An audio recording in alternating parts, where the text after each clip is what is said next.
বর্তমান বাজার খুব গরম ভাই। নতুন সরকার আমাদের রাজ্যে আসার পরে যেরকম গরিব হকারগুলোকে উচ্ছেদ করে দিচ্ছে, বলছে রেলের জমিতে তোমরা বসবে না। আগামী পরশু থেকে যেখানে হকার উচ্ছেদ করবে সেখানে পশ্চিমবাংলার জনগণকে, সমস্ত ধরনের মানুষকে, এলাকার ক্লাব, প্রতিষ্ঠান, জনপ্রতিনিধি, বিজেপির কার্যকর্তা, তাদের সকলকে আমি অনুরোধ করব বিরোধী দলনেতা হিসাবে বাধা দিন।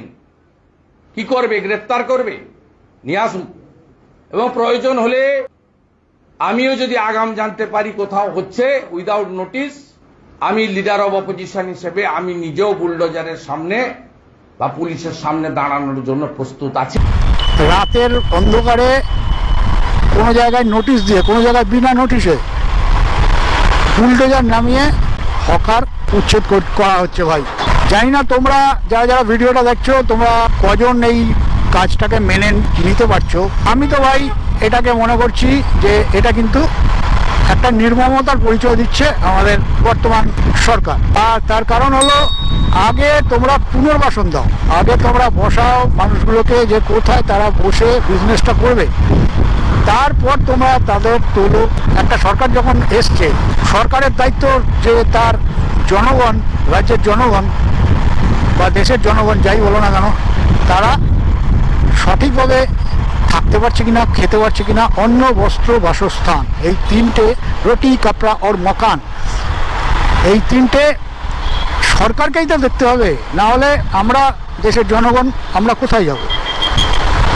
আমি নয় হকারি করে খাই না, আমার জীবিকা হকারি নয়, কিন্তু বহু মানুষ আছে যারা হকারি করে খায়, যাদের দিন আনি দিন খাই এরকম অবস্থা। তো সেই সমস্ত জিনিসগুলো সরকার একবার ভেবেও দেখে না যে এই মানুষগুলোকে তো তুলে তো দিলাম, কিন্তু এরা কি খাবে পরের দিন? এদের বাচ্চা কাচ্চারা কি আদৌ খেতে পাবে, নাকি স্কুলে যেতে পারবে?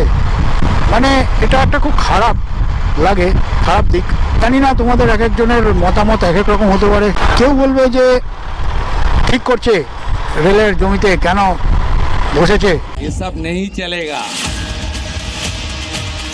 आपको भुगतना पड़ेगा। কিন্তু আবার কেউ বলবে যে না, এরা তো 50 বছর 60 বছর এক একজন হকারি করে কাটিয়ে যাচ্ছে, এদের জীবিকাই এটা, তো এরা খাবে কি? আচ্ছা, রেলে কোথায় ব্যবসা চলে না বলুন তো? কোথায় চলে না? রেল স্টেশনের ভেতরে আপনি একটা ফাঁকা বোতল নিয়ে যান, 1 লিটার জল নিতে গেলেও 5 টাকা দিতে হয় না? আপনি রেলের ভেতরে টিকিট কেটে বসতে যান, আপনার ট্রেন লেট আছে, আপনি বাথরুমে যাবেন, আপনাকে 5 টাকা দিয়ে বাথরুমে যেতে হয়। এটা তো সরকারি জায়গা, সরকারি জল থাকবে, সরকারি বাথরুম থাকবে, তাহলে ও বিজনেস করলে চলবে, কিন্তু গরিব মানুষ 2 টাকার বাদাম বিক্রি করলে সেটা চলবে না, এটা হতে পারে না। সত্যি তো, এরা কি খাবে?